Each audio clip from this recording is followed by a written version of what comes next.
Brr. Jimmy, did it get cold in here? Because that was chilling. Yes, it was. The religion of Scientism. It is a live and, well, this is Wretched Radio. More conferences, more conversations about transhumanism, artificial intelligence merging with real human beings so that someday we might be supermen and super women and super theys and super zers. Will they be capable of good and evil, or will those categories be retired once we get to doing these complicated operations? If I have to make a guess, those categories will probably be replaced by something subtler. Hello. More globalists, more scientists putting their worldview out on the table. It is the worldview, the religion of scientism, where we believe science has the answer.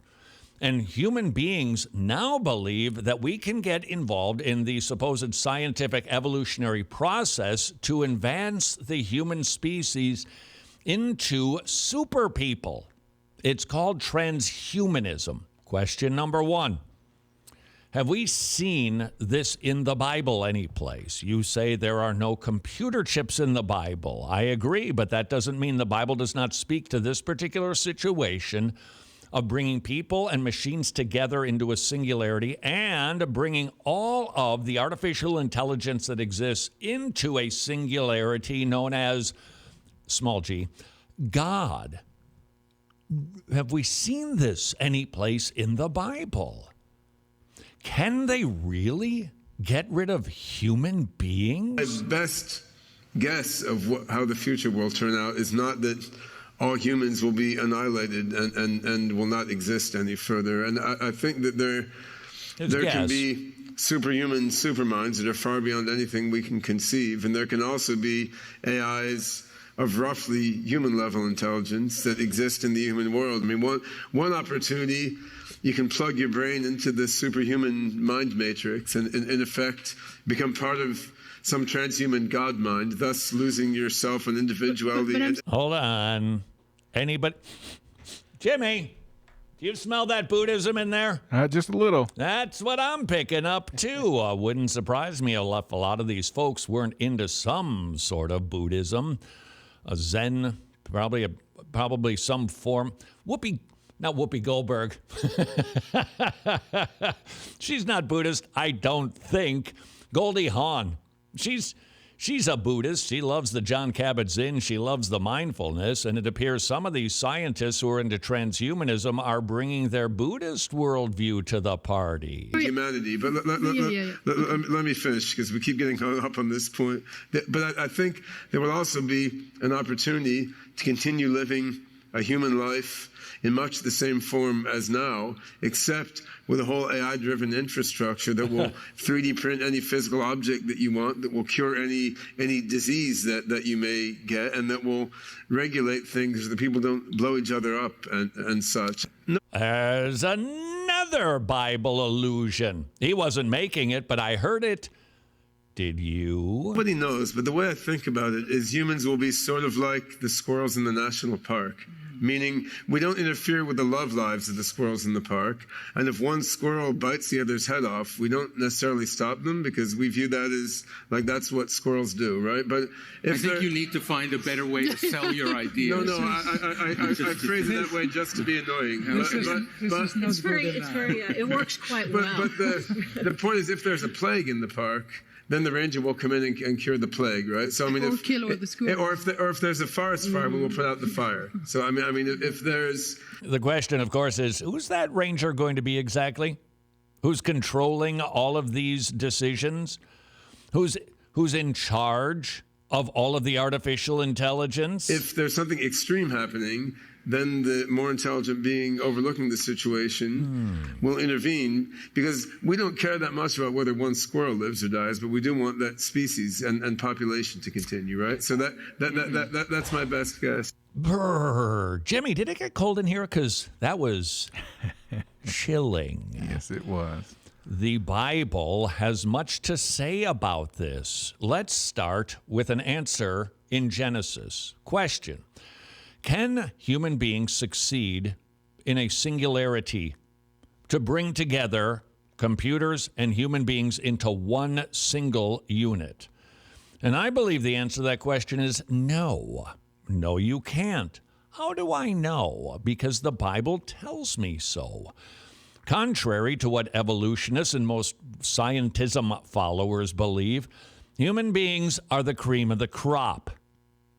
God made the best thing in us to represent Him.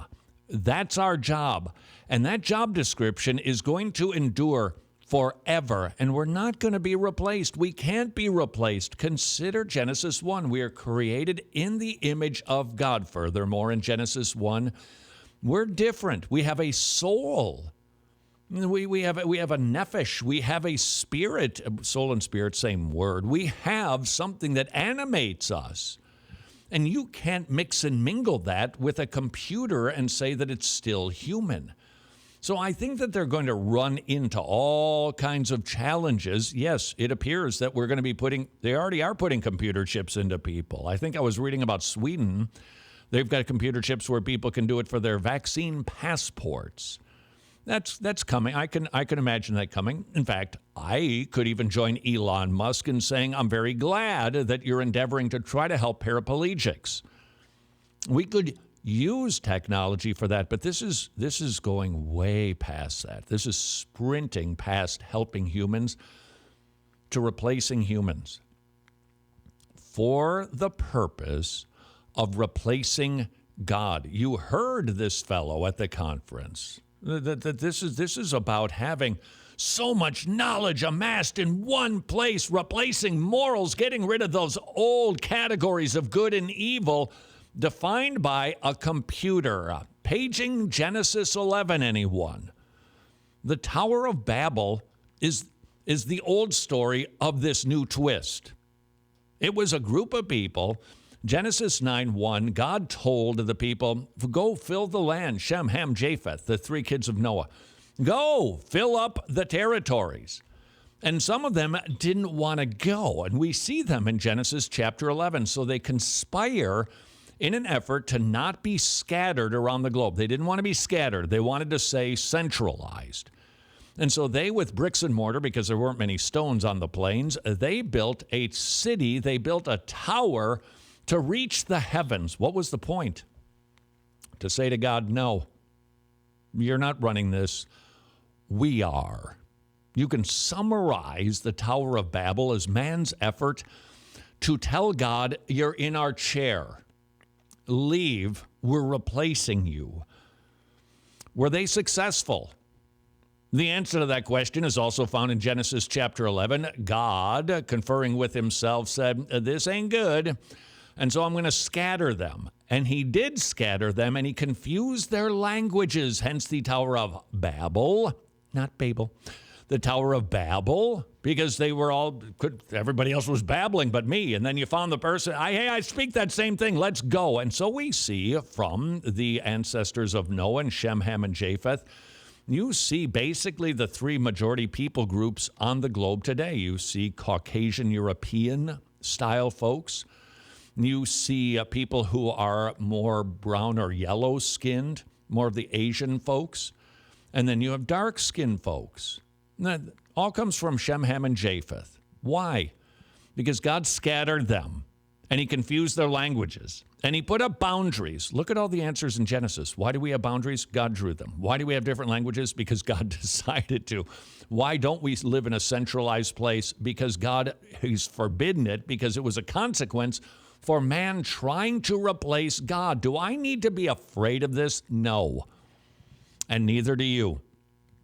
We need to be aware of it.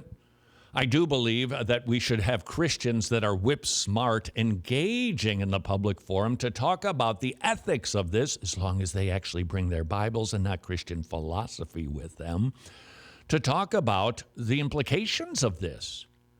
And ultimately, as we do, we look to our Bible to recognize human beings are never going to become some sort of cyborg beings. We're human beings. Doesn't get any better. God did not create a robot to glorify himself. He made us. Can they ever have genuine emotions? No, because they're not sentient. And that, too, is another human distinction. We're living beings.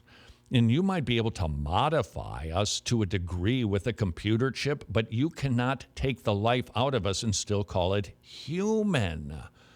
So I don't believe that we have anything to fear in that regard. I don't believe that we have to worry that they're going to be successful and human beings are going to go away. No, that's God's job.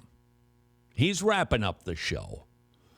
Globalists are not going to put an end to God. God is going to put an end to this earth when he determines it's time to burn up the place and to rebuild it into a new, better place where he dwells with not artificial intelligence, not with robots, but with real people. Would the world like us to be afraid? Yeah, of so many things, including transhumanism. But the Bible tells me, and I hope it tells you, we have nothing to fear but God himself. This is Wretched Radio.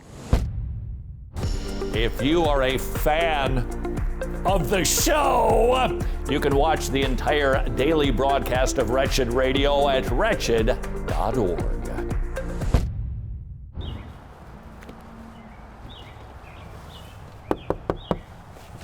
I'll be needing to see some identification, young man. Why? Because you, my friend, are a lawbreaker. No, I'm not. You are, according to this video from Ray Comfort. Production, I need the clips on time.